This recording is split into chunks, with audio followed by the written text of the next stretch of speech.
All right.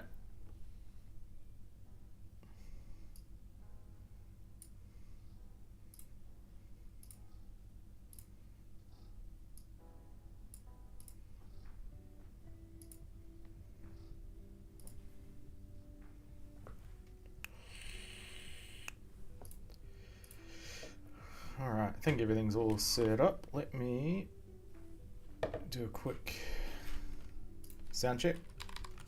Testing, testing, one, two, three.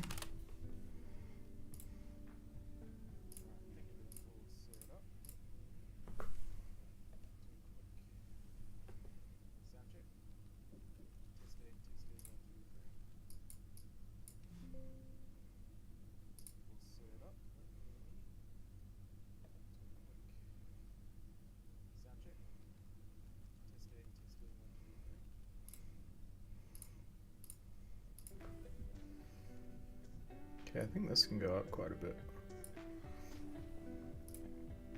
Hopefully that's not too bad. Let me do another quick test. Testing, testing, one, two, three.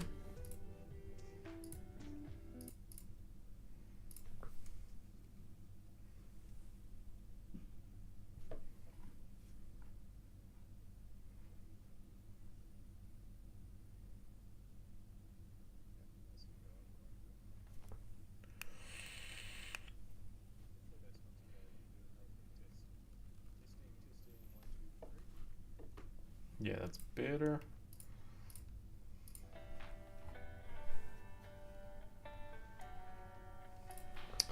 All right, so it's been a few days. Today I am going to continue on with the dungeon generator that we were working on last time. So to remind you, it's a... Well, the way I'm trying to generate it is it basically uses binary space partition. So I'm just trying to fill up my vape at the same time. Basically divides the dungeon area into two partitions randomly size, and then kind of recursively goes down and divides each of those divisions randomly as well into two pieces. And then pretty much we just need to generate a room layout within those bounds for each partition and then connect them pretty much. So we made a bit of progress that last time. Let me try and find the thing again. I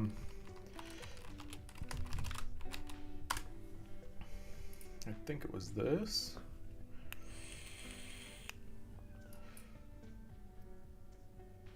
Yes. This was it. So, Light Blue Stuff, welcome in. Nice to see you. Yeah, so essentially we're going to end up with dungeons like this is the goal. And yeah, we kind of like take the space, split it in, not in half, but like into two pieces randomly. And then we split each of those two pieces into two more, and we build up basically this BSP tree. And then ideally end up with something like this. And then the next step is to generate the rooms inside each of these cells, and then we do some linking. But we're about at this step right now, I believe. There were just some problems we needed to sort out.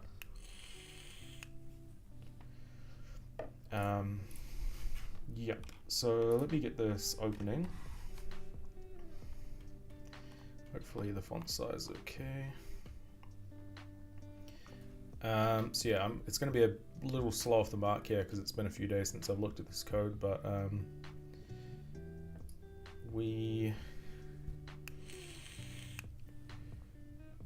yeah.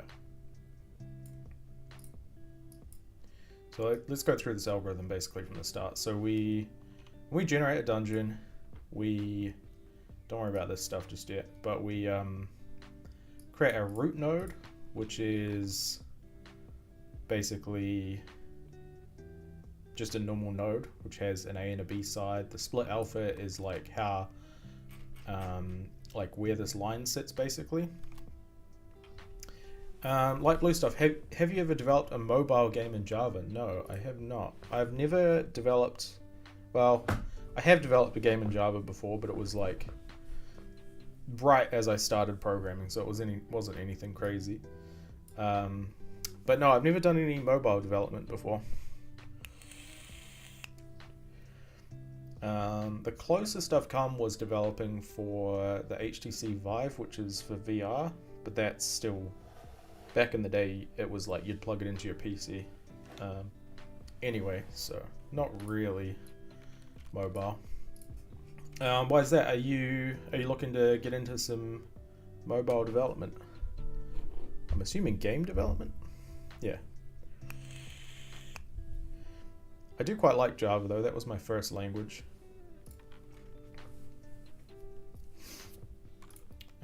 And now I really like C#, which is basically like Java.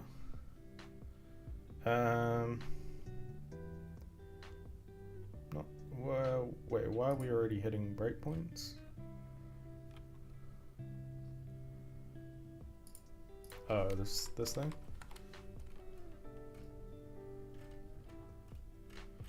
Oh, that was just something I was testing before. No, I can't really give any advice for Java. Like, I mean, the only thing, so when I was doing Java, I did a 2D game, and this is a long time ago. This is like over 10 years ago, but I was using a library called Slick 2D. These days, there's one called Raylib, which is pretty good, and I'm pretty sure has Java bindings. And then I did some stuff with LWJGL. Which is like a kind of OpenGL game library. Mirren Pilton, welcome in. Is this Sea Lion? No, this is Rider. It is built by JetBrains, who make Sea Lion and IntelliJ and all that. But this is Rider, their sort of like game development editor. But I am writing C++. My friend, can you prepare a group of YouTube channel Discord? Is there a Discord page to join? I'm assuming you're asking if I have a Discord for this project. I don't currently know. I might at some point, we'll see. But yeah, not currently.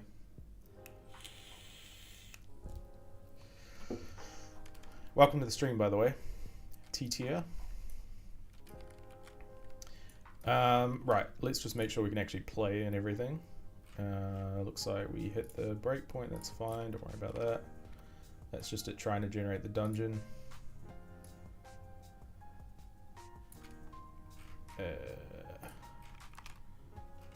Oh, there we go, we're in. Oh, and we got this dude coming for us. And I don't have any skills by default, so I'm never going to kill this guy. Just artificially level up a little bit. There we go. Or he's going to kill me first.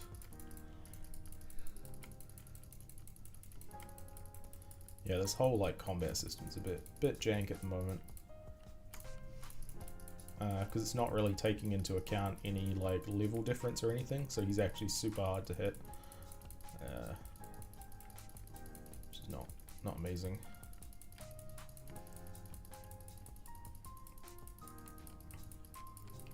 Come on.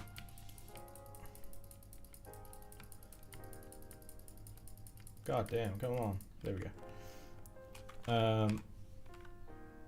Yeah. So, yeah, I just kind of want to make sure a couple of things are still working while I'm here. So the interaction's still all good. The inventories still all good. Make sure the equipment still works. What am I missing? Leggings.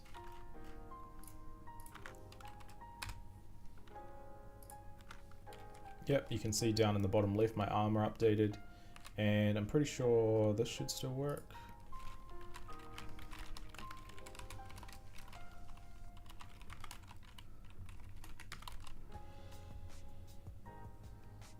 Don't waste my time with idle chit chat. Okay, this guy's a prick.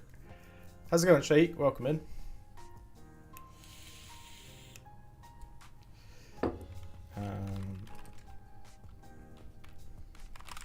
Tell me a joke about dragons.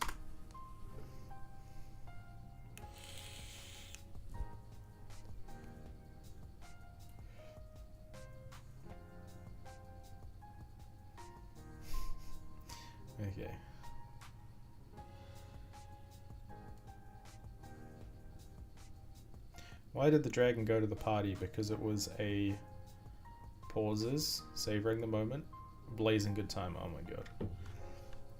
Alright.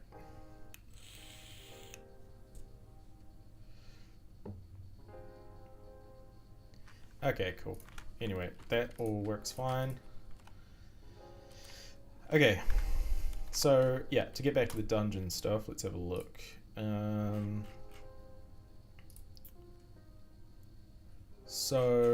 So we create a node, which is basically, just has 2 subnodes and the alpha and some other stuff, but it doesn't really matter. And then we set the root bounds, which is like the size of the dungeon in general, and then we just recursively split 2 layers deep. And then we're basically filling this layout data, which, what is that? Just bytes. Okay. We're filling bytes, so we set a 1 if it's like there should be floor there, and 0 if there shouldn't. And we determine if there should be floor there by checking if it's a leaf node. We check the X is greater than that and less than that. Yep, that looks good. So we check we're within the room bounds, and then if it's not a leaf node, then we ask the children.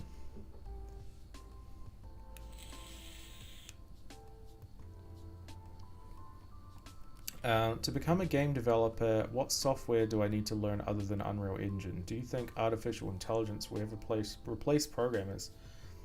Well, there's 2 questions there. The first one, what software do I need to learn other than Unreal?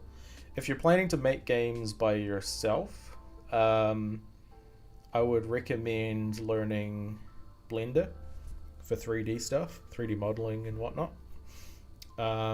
And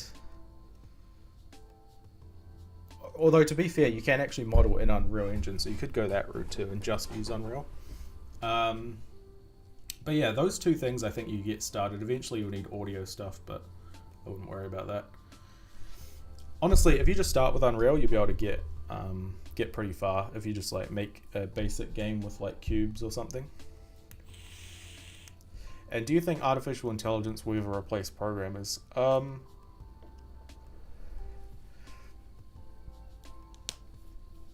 It's a really tough question. Currently, no, but it's kind of hard to say for sure. You know, like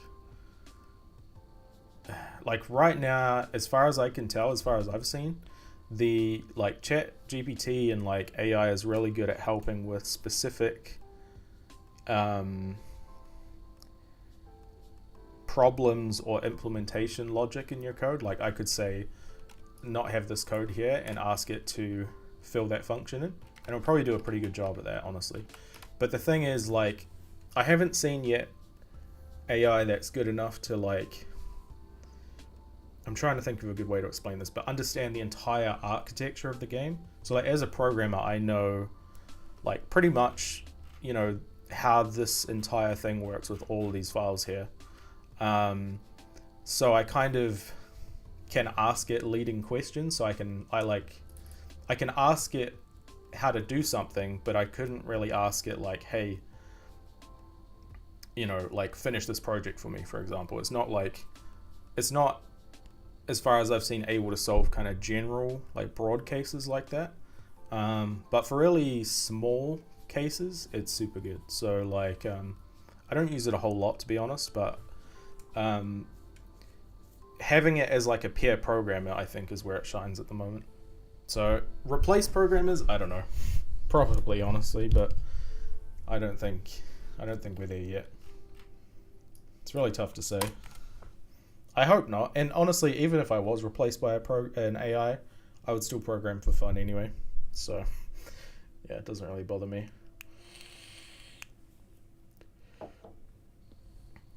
The day where you can say like, hey, AI, make a game for me, and like make it like this type of game. Like I've seen it do that with like Snake and stuff like that, but like a proper big project.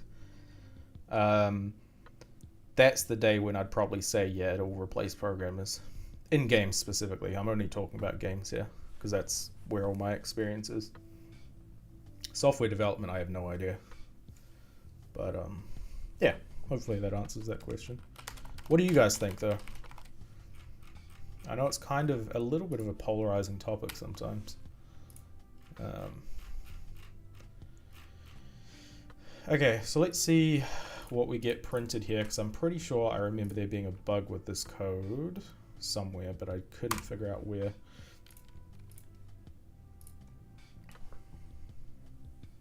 How's the audio, by the way? Hopefully everything is okay.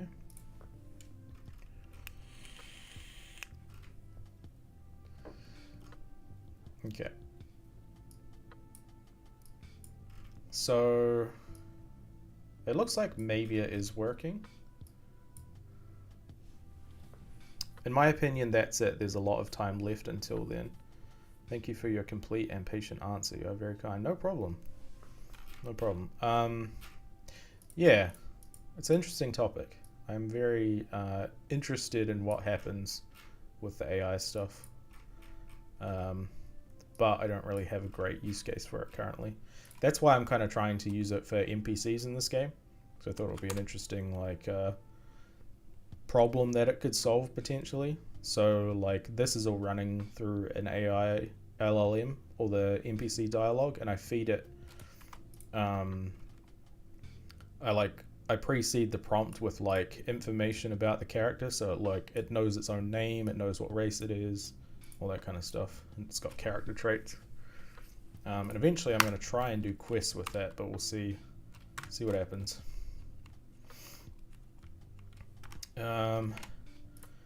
Okay, so I think potentially this might be working. I just need to let's see this part here.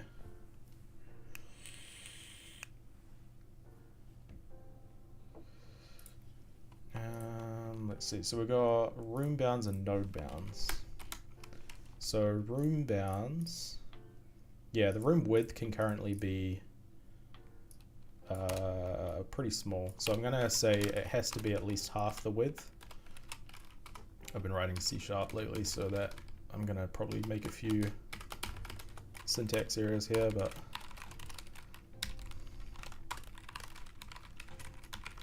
I've been working on like a little C# game engine, like a PS1 graphics inspired game engine with OpenGL, so I've been writing a lot of C# lately. Okay, so let's see if that makes any difference to the rendering. If I compile that in.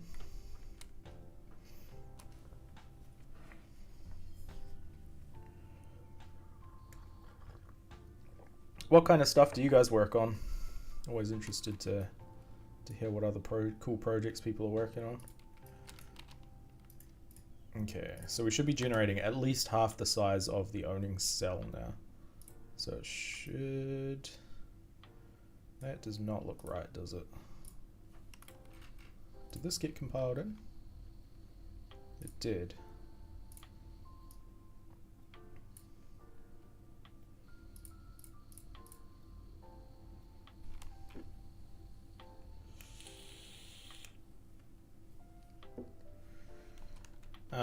So the X position now can go anywhere from the node bounds to the node bounds. Wait, node bounds.width.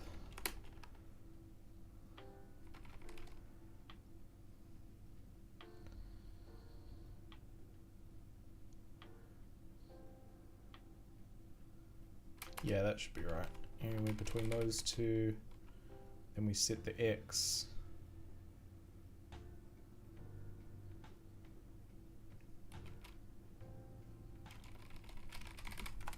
I mean, that does look right to me, so I'm not sure what's going on here. The thing that I'm looking at right now is that that dungeon looks almost identical. Oh wait, no, here we go. I just wasn't in the right spot. Okay. Alright. What I'm going to do is I'm going to start with one split because I think there's a problem with the splits. In fact, let me make that a property.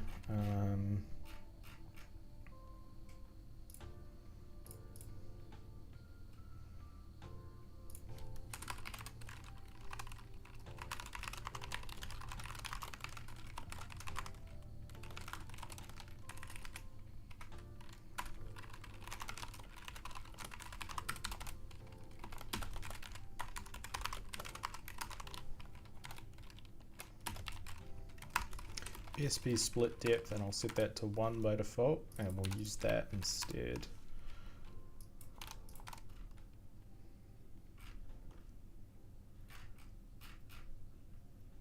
Okay, also, do we have a dungeon size parameter? Max size. Yeah.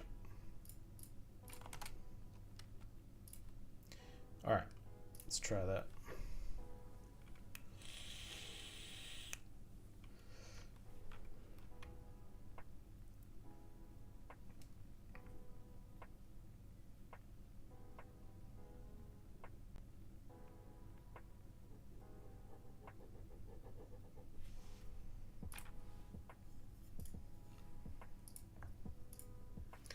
Alright, there we go. So if I look at the dungeon.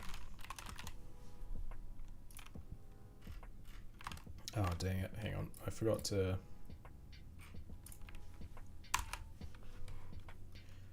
I'll do edit anywhere.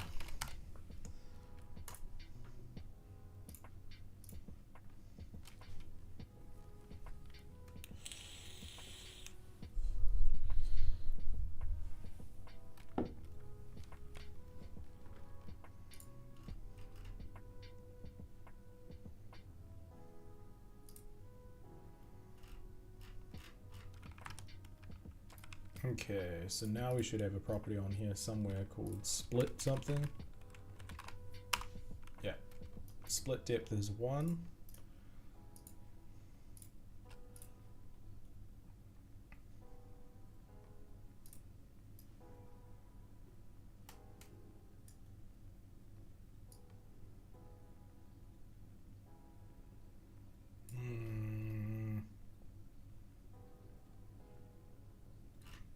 Okay, so you can see we got 2 cells here. One is huge,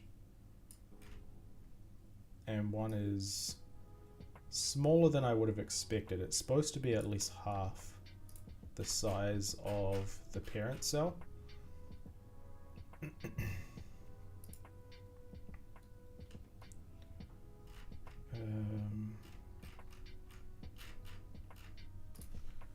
So let's check out that split function again. I must be doing something wrong here.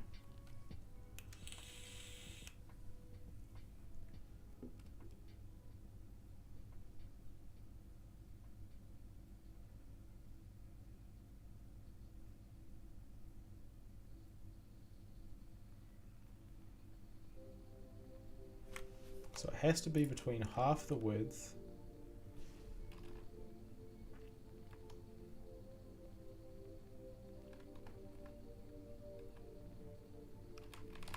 I guess we'll just breakpoint this and have a look.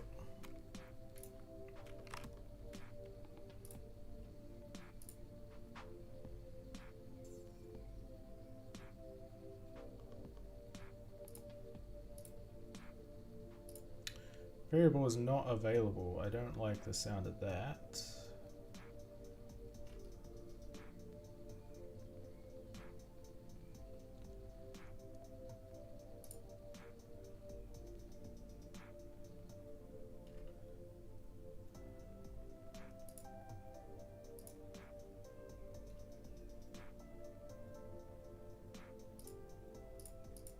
Don't know why some of these are available, some aren't.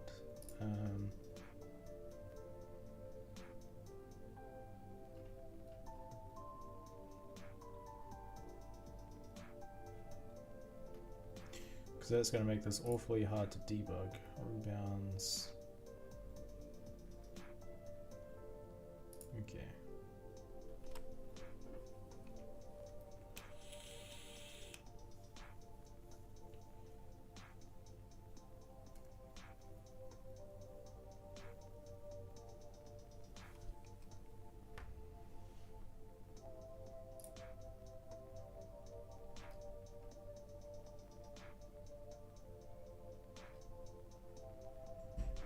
Okay, that looks fine.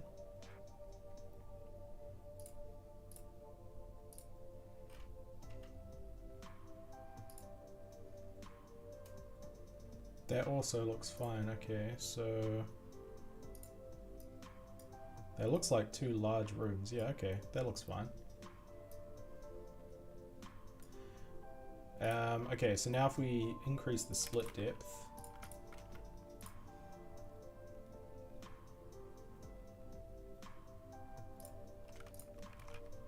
we should get 4 sections.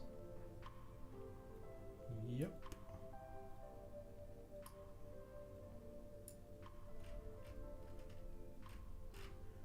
Okay, and if we increase it one more time, I think I know what might be happening now then.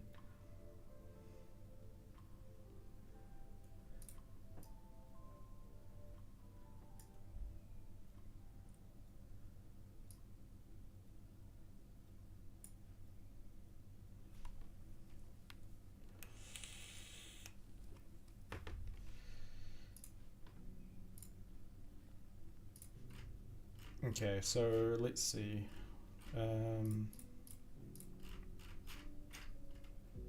Position filled.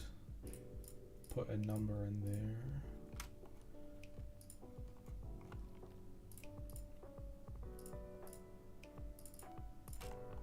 Okay, does this have an ID or something?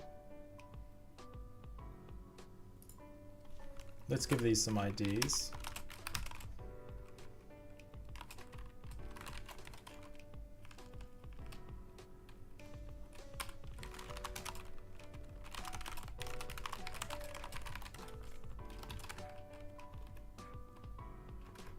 I don't think I can initialize that in here, can I?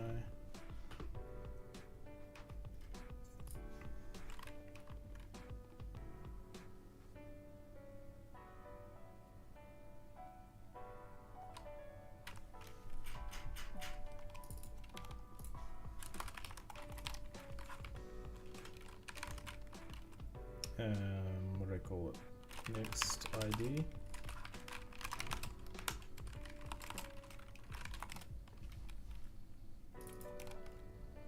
Okay, now where do we create the nodes? Right here. Make unique. So I guess I'll add a constructor then to do this.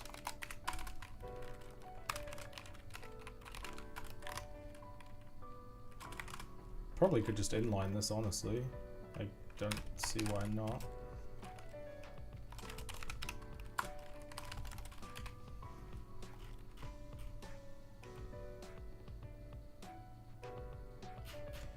Alright, and then down here we're returning a bool. Let's do a reference to the room ID.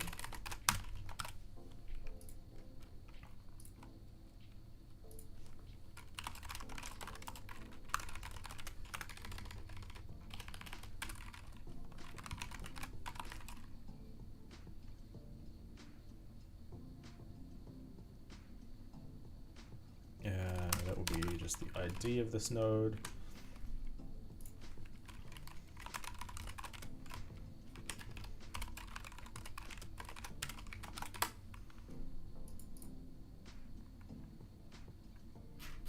Okay, cool. So now down here we can go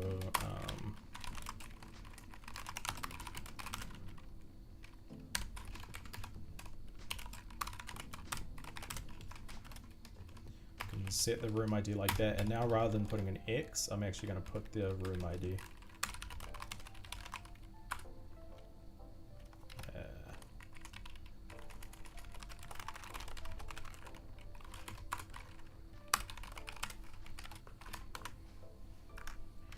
Okay.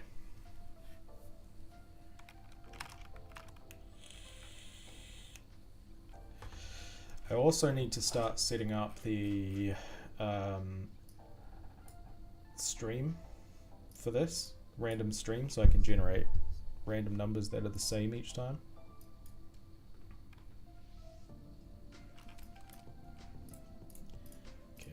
clear this. So now I should be able to tell what rooms are what.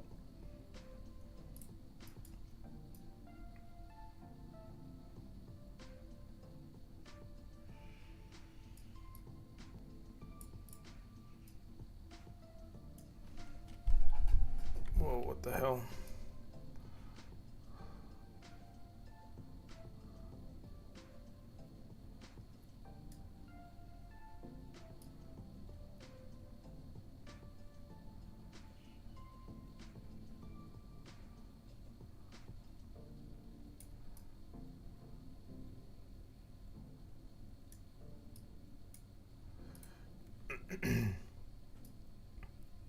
Well, that's incredibly confusing. Okay,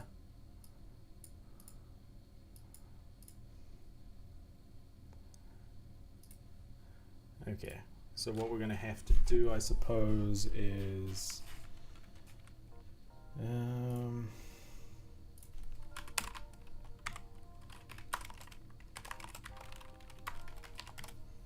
add on a column like that so I can tell.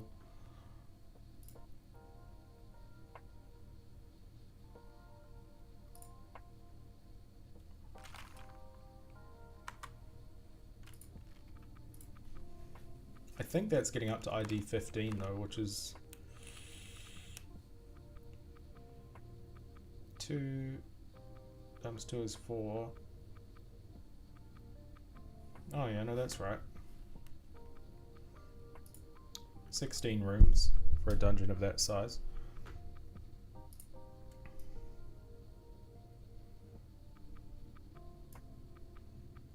Wait, 23? Oh.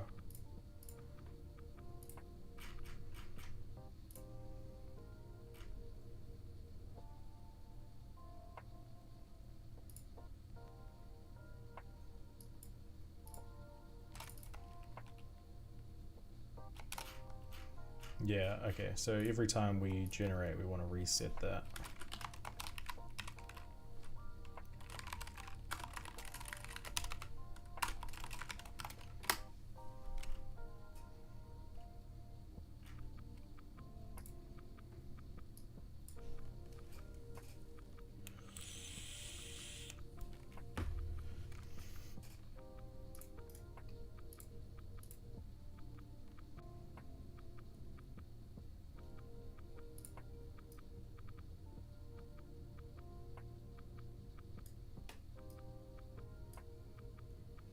Yeah, this is really weird though.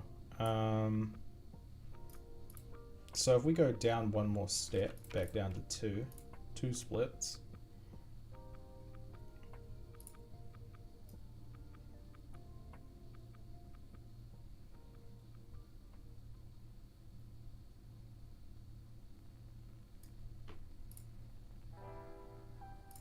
Oh, it's the node ID, it's not the room ID, I see. The problem, okay, it's because, yeah, we only really want the room ID to be set when it becomes a leaf node.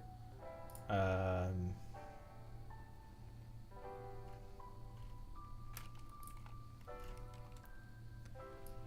we actually don't want that there.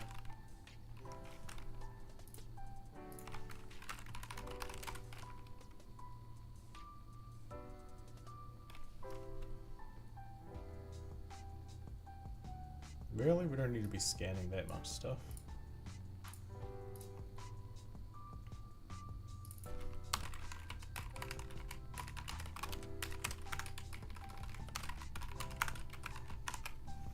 I'll just do this manually then.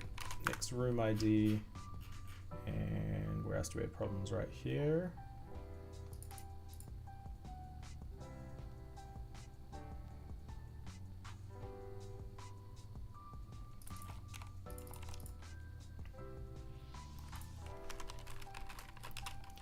Compiler's probably not going to like that. No.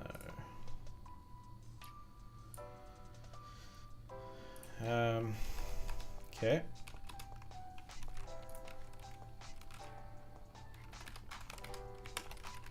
Do it like that then.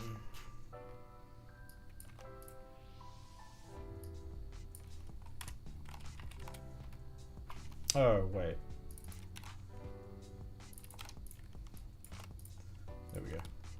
So we pass that down. Their next room ID is back to 1. Okay, so we actually want to give it its ID here.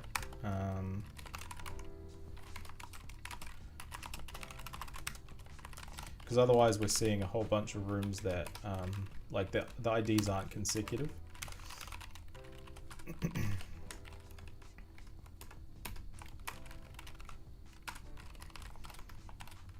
Yeah, I didn't think we needed that.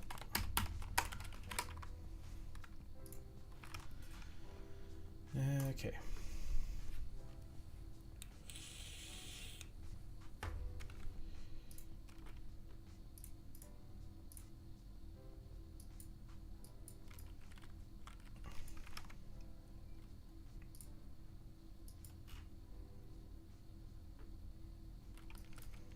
All right, so hopefully now we have 1, 2, 3, 4 as room IDs.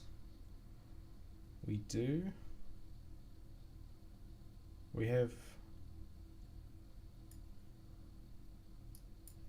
I don't see 3 anywhere.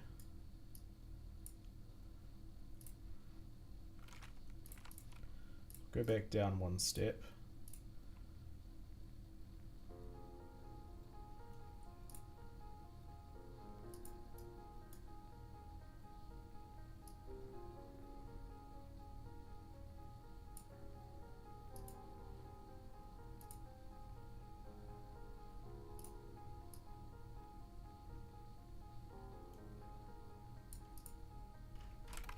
Okay, so yeah, the problem is when we go to 2 steps,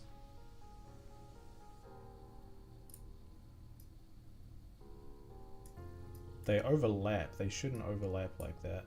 You can see this room here, 1 is overlapping like part of 4 and 2 is overlapping 4. 3 just doesn't exist. Okay, so the next thing I'm going to do then is start doing, I don't really need that, do I? Start using the random stream. So we'll create that up here somewhere. I guess before that, maybe like here.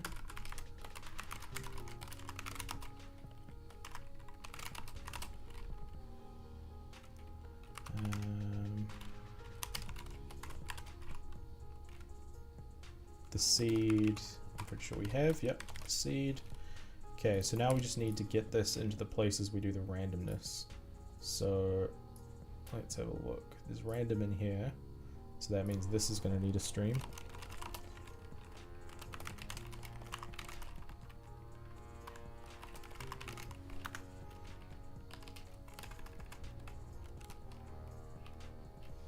And then once we have it, we can do stream dot rand range.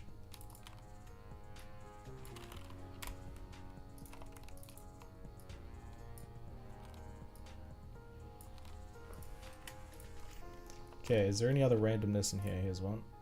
So what's this in? This is in... Oh, this is still in the split function. Okay.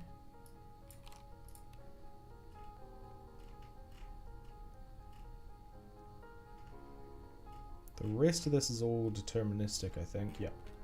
Okay, so to get that into here, we're going to have to update the header for it.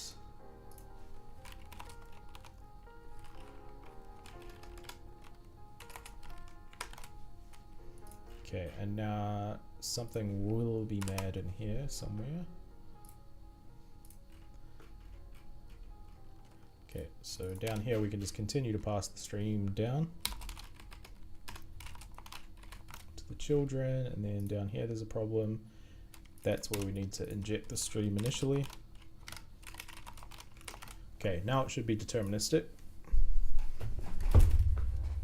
but still random.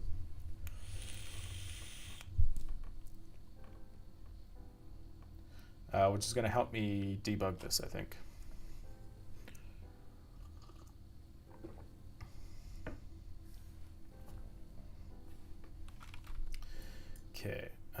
So let's just see what we get for seed 0. or whatever seed I'm passing in. Okay. So we got 1s on the top, 3s on the side, and 4s in the middle. If I stop and start that again.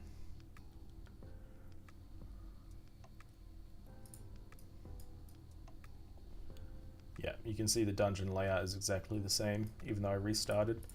Okay, so now we can work on this problem. So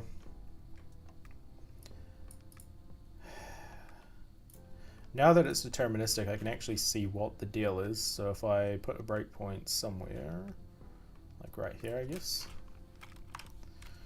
I can actually see the data.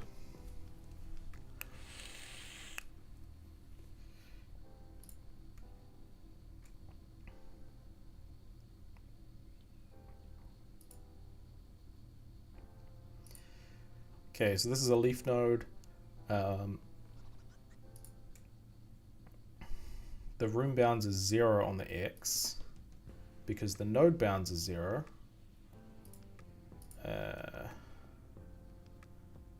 Split alpha is 0. Wait, split alpha is 0?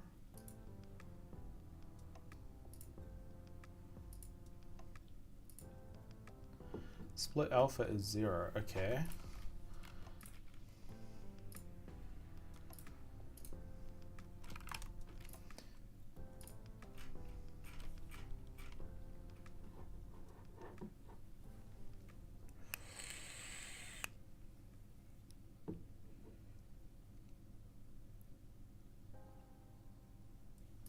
Wait, what?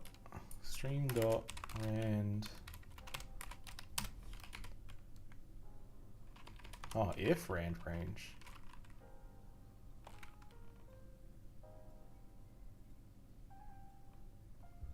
Wait, this is taking in a vector? No, that's not what I want. Rand range.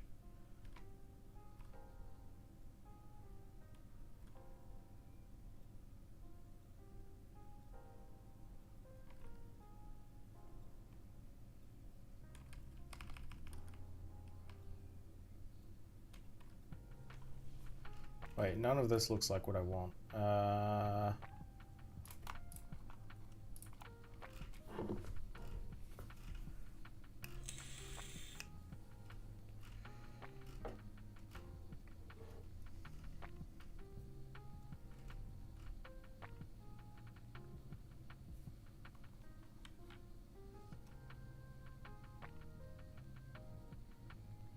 Oh no, I think it is this. I don't know what this if real thing is, but okay.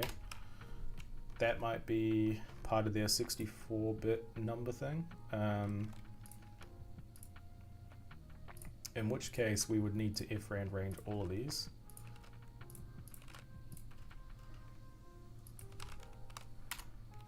Hang on.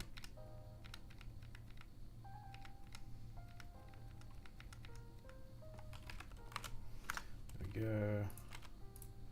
So that explains why we were getting like integers every time. It was either full or nothing. It wasn't floats. So now let's see what we get.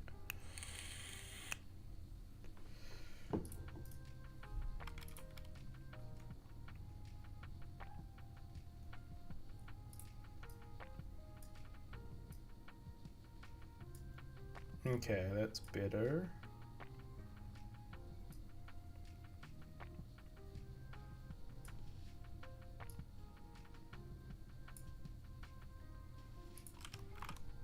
So it looks like it managed to generate a room that's pretty much max size. Which I guess is valid.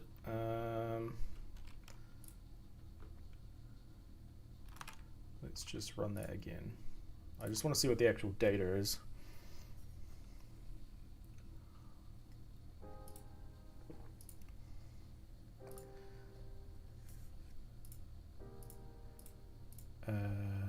Oh, we didn't run this function yet. Hang on, there we go. Okay, so this is a leaf node, room bounds. Yeah, it generated pretty much max size there. So I kind of want to stop that too then.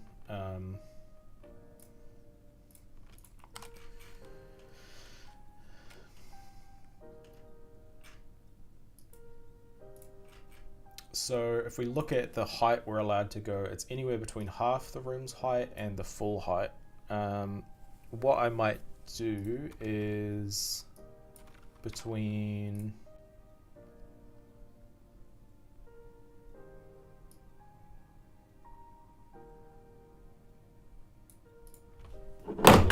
Shit.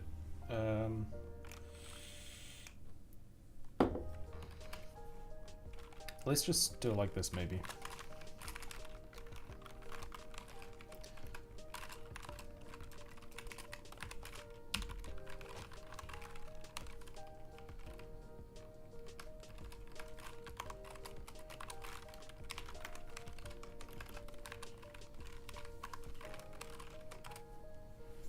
So it can be between 1/4 and 3/4 of the size. That will probably be better.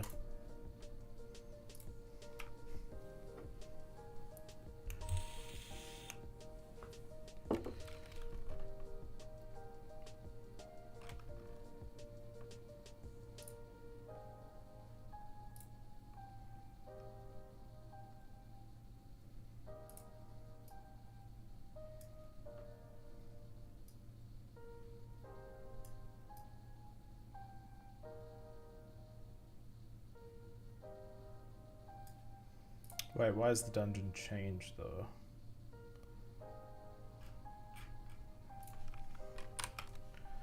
That seed doesn't change, does it? Seed.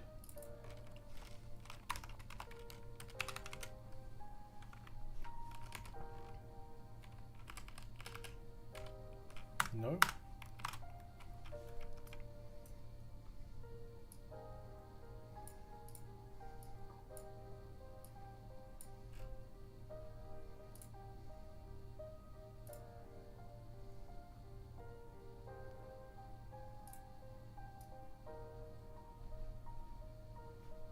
Yeah, it seems like the seed thing isn't working. Unless, maybe I have some seed.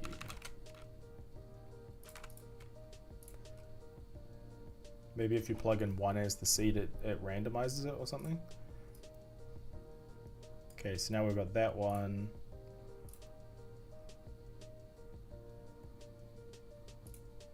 And a different one. What the heck?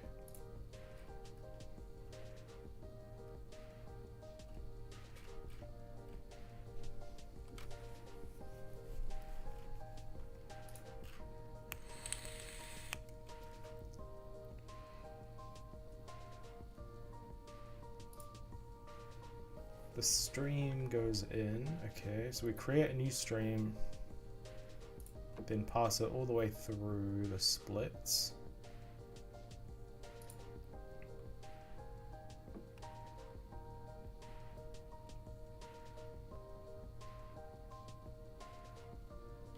Ah, there it is. I missed one.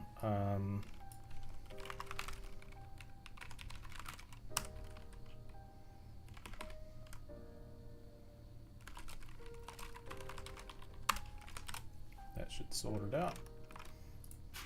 It's actually just flipping directions randomly. Okay. Like it can be a vertical split or a horizontal split, and it chooses randomly whether to do that or not. Okay, so now we got this. We should do it again, and we should get the same thing.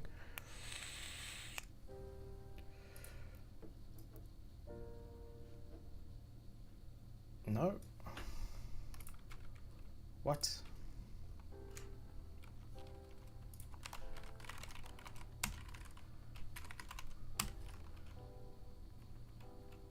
Stream, stream, stream.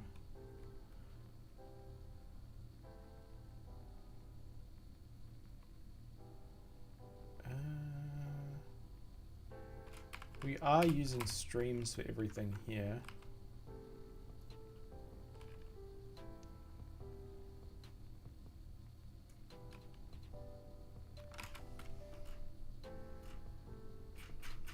I don't think I have anything in the header file that does randomness, do I? No.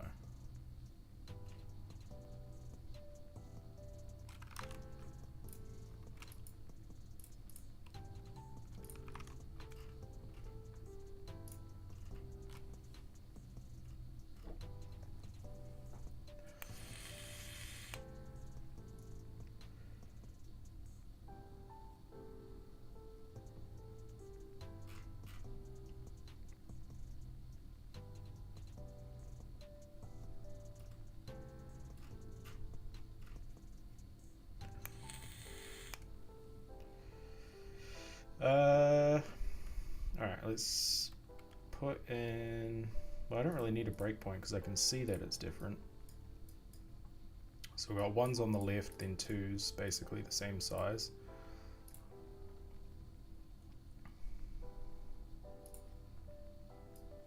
Oh, wait, is it the same now?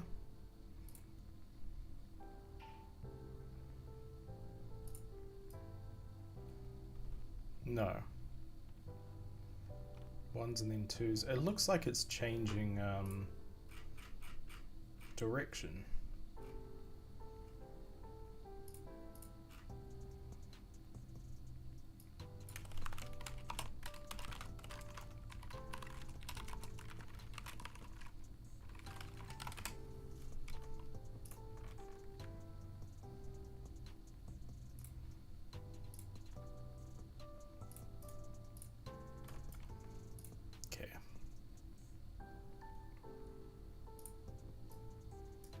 Ones, twos, fours.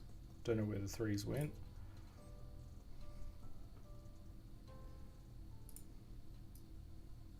Ones, twos, fours. Okay, I think it's good now. Something about that random float function was not maybe using the seed or something. It is working now though, okay. That's interesting. So I do have to use this function, not the ifrand.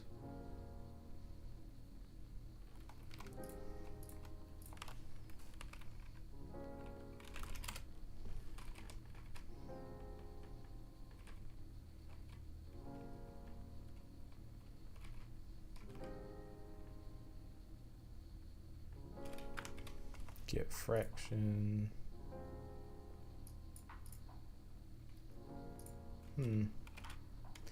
Okay. Okay, so yeah, anyway, we're good now. So now where did the threes go is the question. I'm assuming they're underneath. Because this would have split here.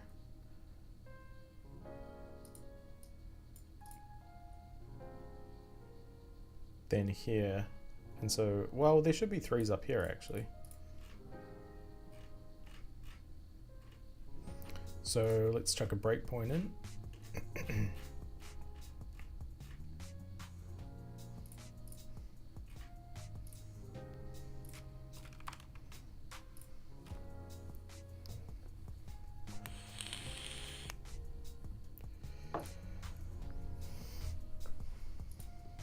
Okay, so we want to look at number 3.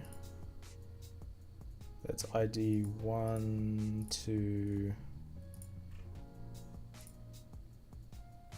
4, and wait, 3's right here. Okay. Room bounds is this, and that's the node bounds. Okay, so the node bounds are so close together that it might not have generated anything. Okay, so that is a problem where the split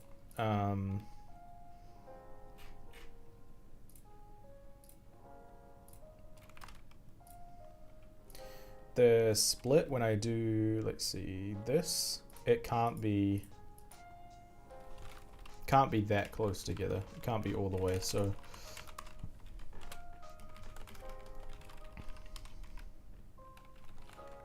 let's try that maybe.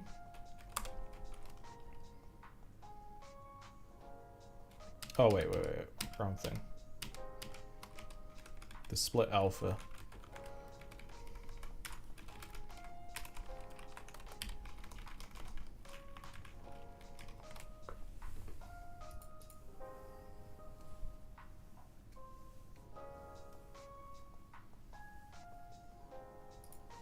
Okay. Because if the alpha, like, if you look at this chart again, if the alpha of one of these ends up to be like right across the top, then there's not enough room to put a room in there. So if we run it now, this should look a little better.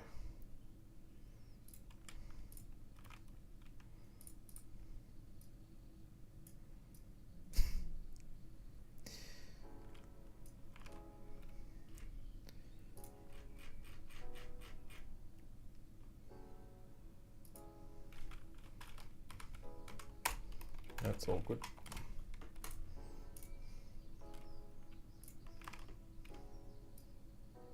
Okay, that one was fucked up because I could go up to 75 on the alpha, which is not what I wanted.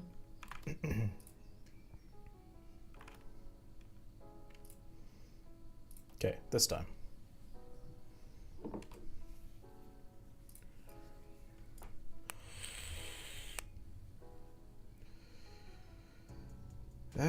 The 3 is still not there, is it?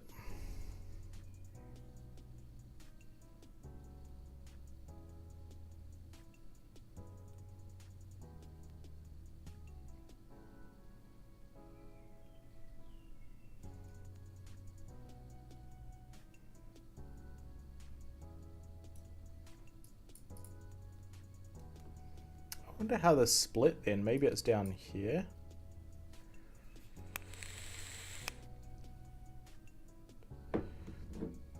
Okay, so maybe what I want to do is progressively flip the direction, maybe. So rather than doing this randomly, I'll just do the opposite of whatever the parent had.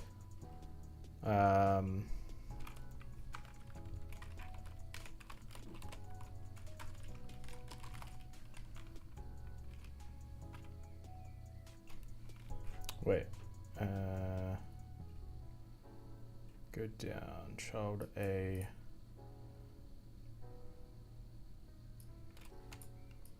So if we do this first.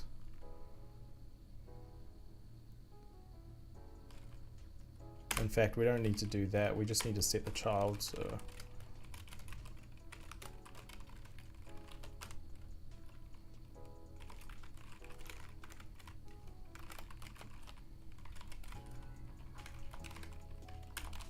I think that'll do it.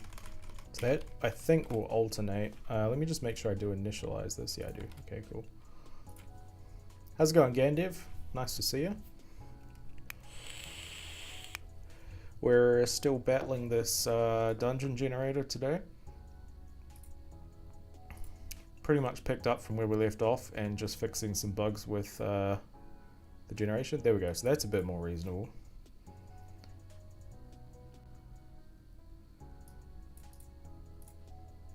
That is a lot more reasonable. Okay, and now I can probably be a bit looser with this.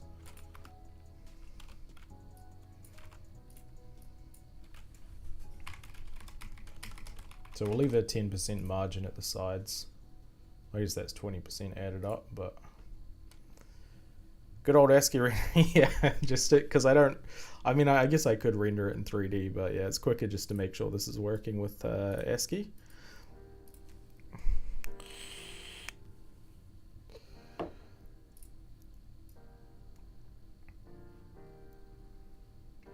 Okay, that did actually make it smaller somehow. Wait, have I got this wrong? So the room width can be anywhere between... Oh, I guess it just wants to be smaller.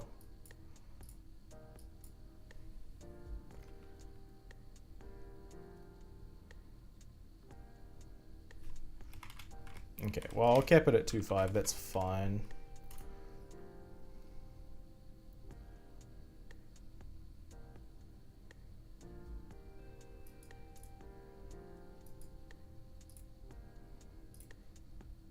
Yeah, I know, using Unreal to render ASCII, that's... Okay, that's a bit better, I think. If we increase the split level now, we'll see if we're all good. And we split down to 3.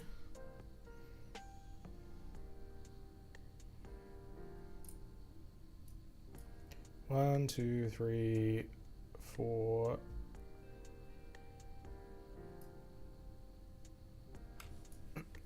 Some of these are getting too small, I think.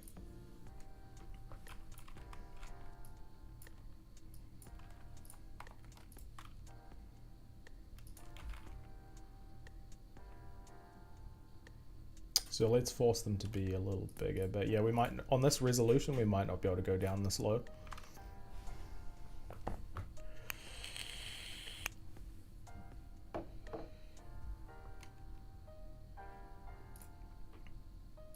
which is, I think it's a 64 by 64 dungeon, which is not very big. Yeah, 1, 2, 3, 4. So we're still missing 5, which I assume was down here somewhere, or maybe in this column here, and it was just too small. That's fine. That seems to be working, I think. So let's see if I change the size of this to something maybe a little more reasonable.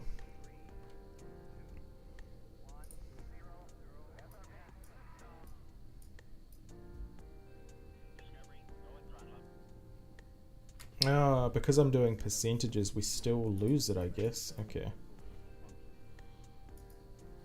That is very much not ideal.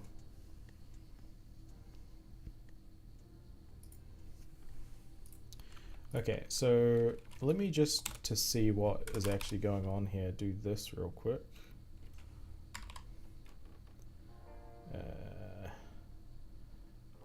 We will just straight out use the node bounds width and height, because I'm not convinced this is the only problem.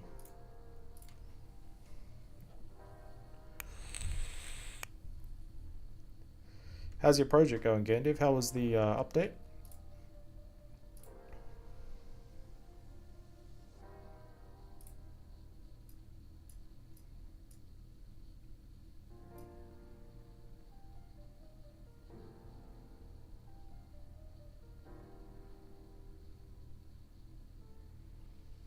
Yeah, no, this isn't the only problem, because the 5s are actually missing. It's probably quite hard to see. I appreciate this console size is pretty small. In fact, is there a way to increase it? Probably not. But I can see, yeah, the 5s are actually missing from this.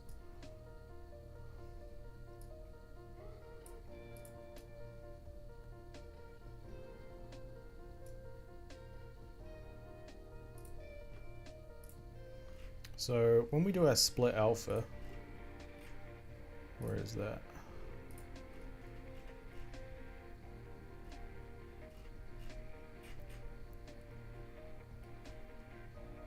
Split alpha.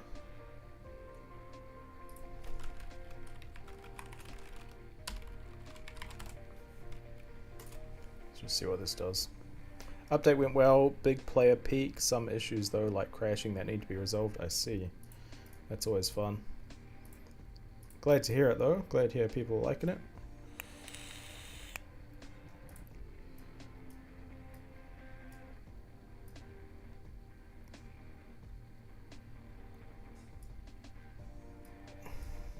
It's like this part didn't get split or something. But it must have if the ID went up.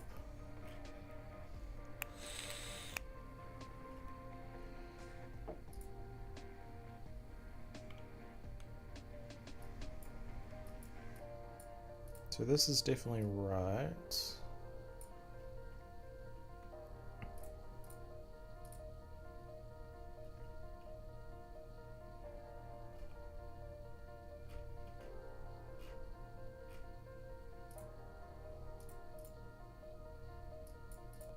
Okay, I'm gonna have to double check this logic real quick.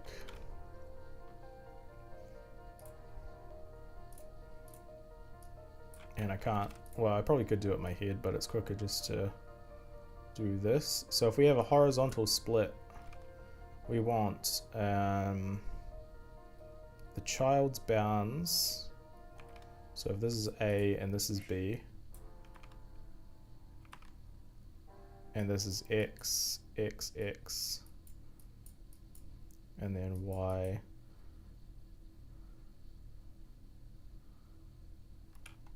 Well, you know what I mean. Y, and then Y, Y.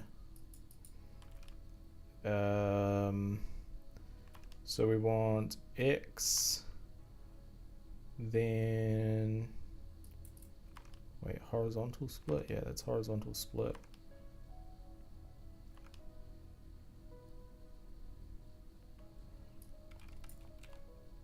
Okay, this is messed up. So we want this. And then the y to be y and then half, or the size. So y and then the y, which is this point, to be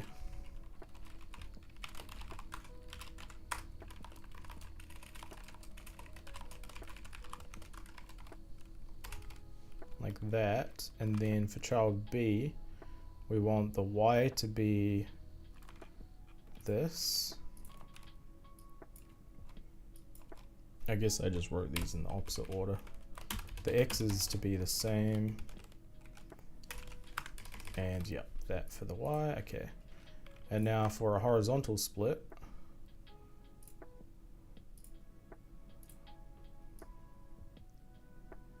or a non-horizontal split, I guess.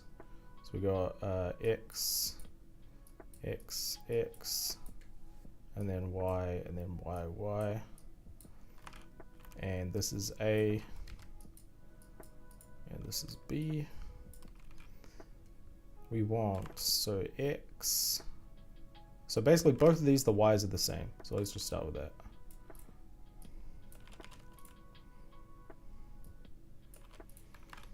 And the x goes to here, which is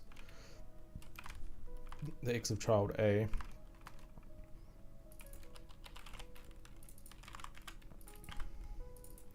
Width times split alpha.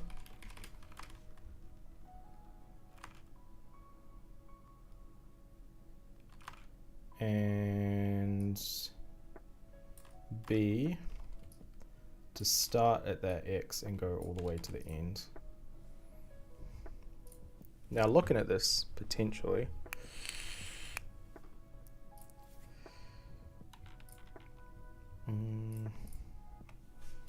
that's the difference.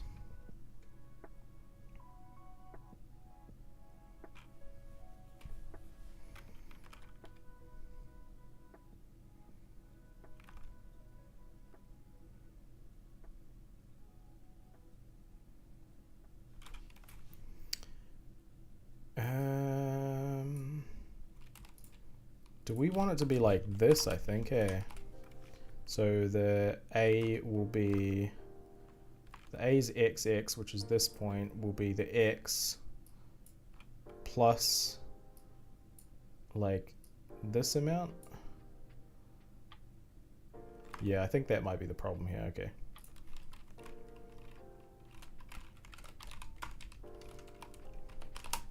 I think we weren't taking into account the size correctly.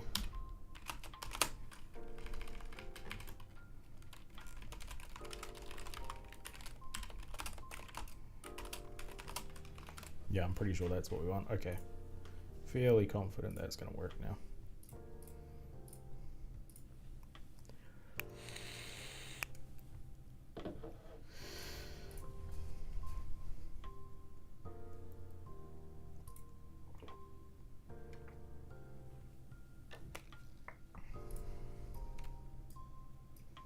Good, good, good, good. We have all the numbers now. 1, 2, 3, 4, 5, 6, 7, 8. Okay, cool. So now let's take the size back down first, and we'll start bringing back the random elements. So if I run that again. Okay, now we're back down to the smaller grid, and again, I'm super sorry if you can't. Is there like UI scale or something maybe?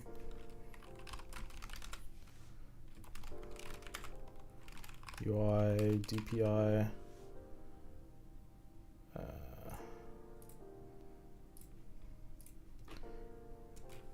Let me quickly look that up. It's probably hard for you guys to see.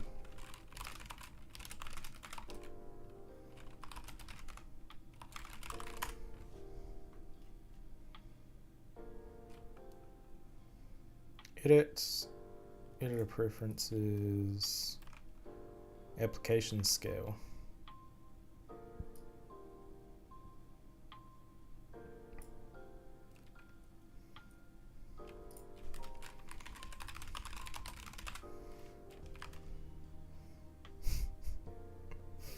Unreal just lied to me.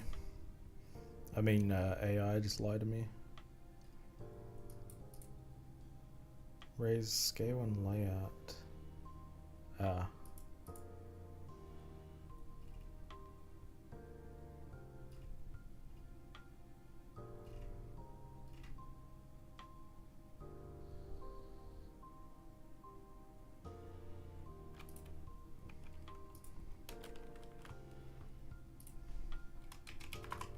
Oh, there we go.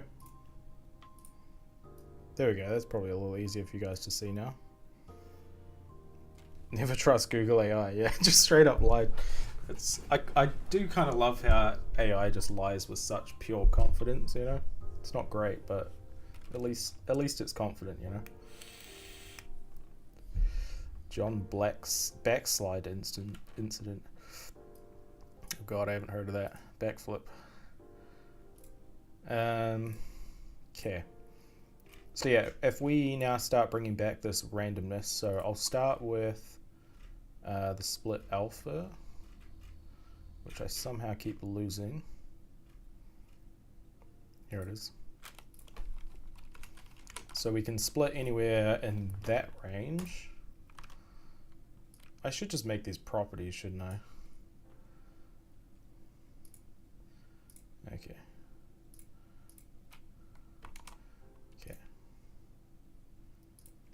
So now I can compare, because we're using the same seed, I can compare so we went from this to this.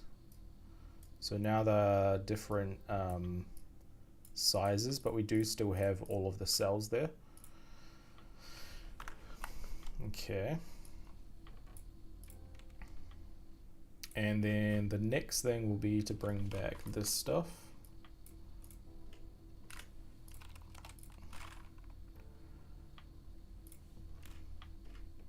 And I think that's all the randomness, isn't it?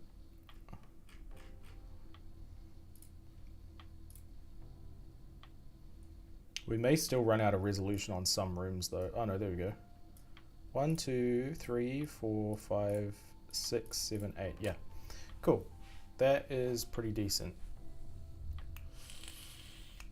And obviously the rooms don't look very square in this console because the character height it's like almost twice as tall as it is wide, so it's a little bit deceptive.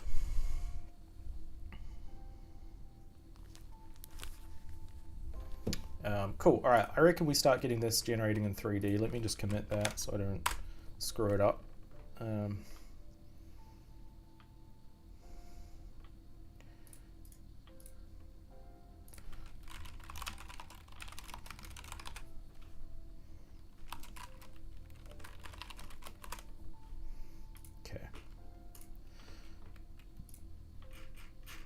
Okay, so now I want to get it generating not an ASCII. So we have these ISMs, which have a couple of models set up. So I'll just use the floor for now. So really what we need to do is just create instances as we go along here. So just say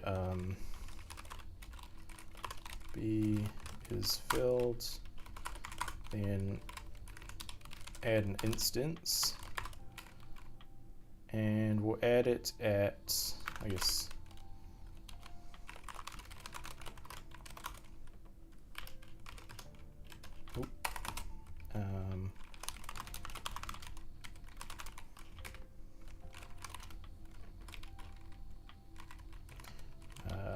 location, position,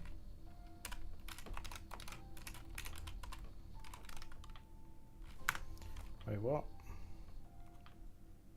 Is the API on this changed? Or am I just too used to something else right now?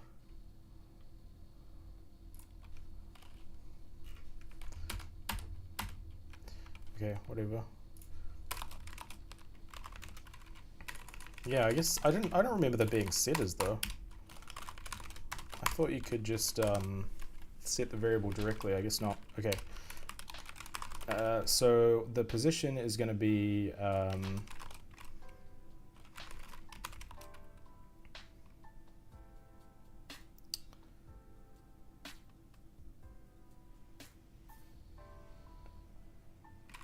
y. I've been working in OpenGL and I keep forgetting like the coordinate system, because in OpenGL y is up, but obviously we're in Unreal. Okay, so we got that, and then I'll just add on the active location, I suppose, although this is relative, right? Yes, so I don't need to. Can just pass that in.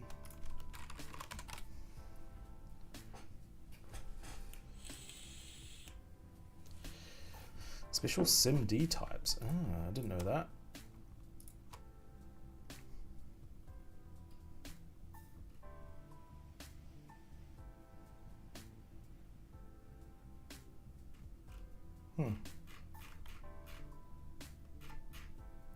Okay. Cool. So yeah, so that should add the instances we need, and we don't really need to be, well, I'll leave it printing to the console for now, it doesn't really matter. And we should actually get some floor layouts generating, finally.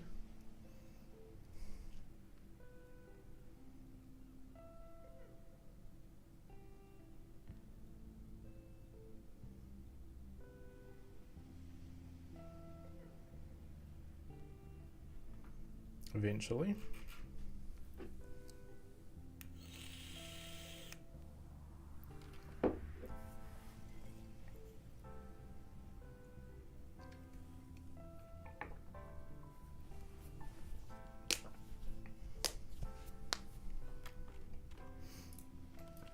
All right. I'm not sure where the transform on that is. Probably 0, 0, looks like.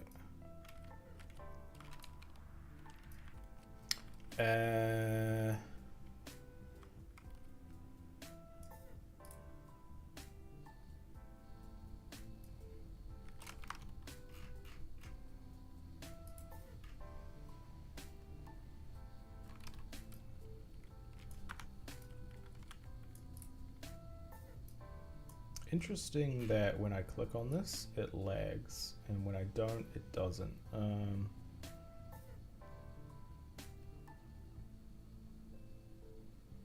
I think Slate's having a tough time rendering the details panel. Sitting after construction for members like that works for transform because it has default constructor that initializes members to the correct values, but that isn't true for almost any other math type. Sitting after construction. You mean you'd have to do it like in here normally?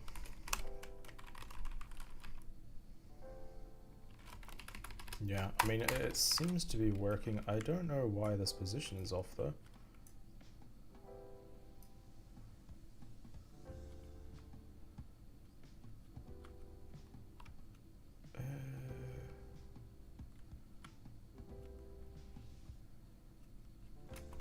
What is the size of these cubes? Am I not correct? They are 2 meters. Okay.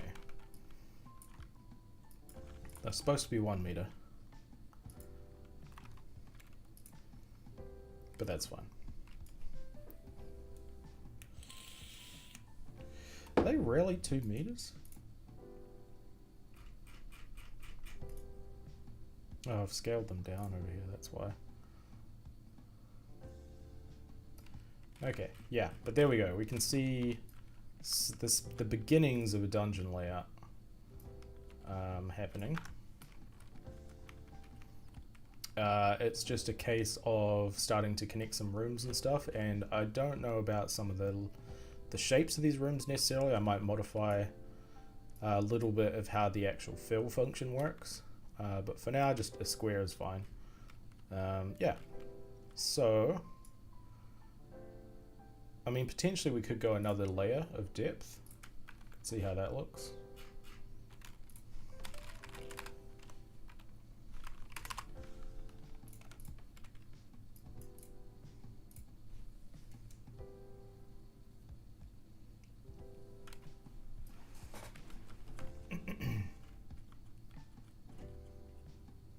That's probably fine. It's probably not going to let me do this, is it? Because I'll fall through the ground before it spawns. Oh no, it did.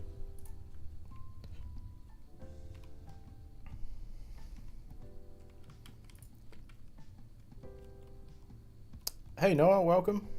Okay, so size-wise, this is pretty good. Pretty decent size. I'm going to have multiple levels. But just for a basic dungeon layout, just to get the game loop functioning, this is probably going to work just fine. Some of the rooms might still be a little big. In fact, we might be able to go one more split, maybe.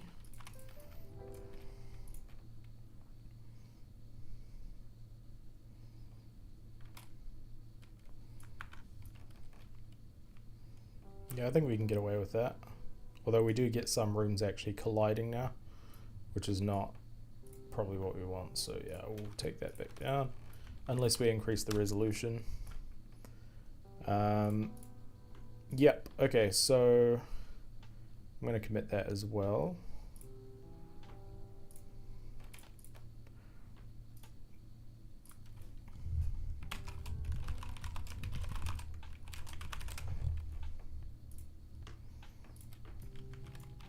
So pretty much what we want now is, obviously we need to actually build the rest of the stuff from the floor, and the big thing we're missing is the actual connectors.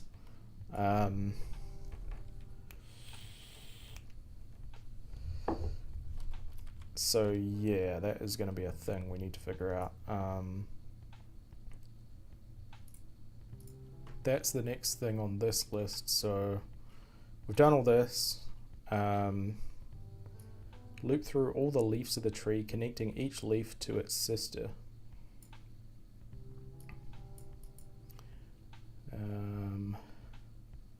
Now we go up one level in the tree, repeat the process for the parent sub-regions.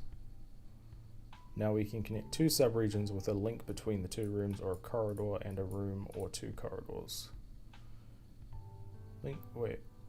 Connect two sub-regions with either a link between the two rooms, or a corridor and a room, or two corridors. So I guess it's saying we could put a room in between, or like, I don't know what the two corridors thing is on about, but oh, I see, like this. Like the corridor links in like that. Or yeah.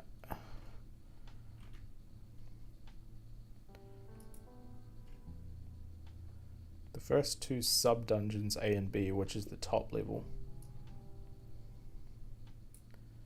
If we allow some rooms to fill the whole leaf, we even have less boring dungeons. Okay. So I guess it's saying that like some of these rooms could fill this entire square. I don't know how that makes it less boring, but yeah. So now we basically, yeah, just recursively go up the tree connecting these rooms.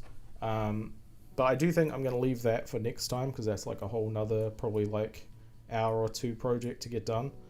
But then from there we just need to put on the doors, the walls, and the mob spawners, and yeah, we're pretty much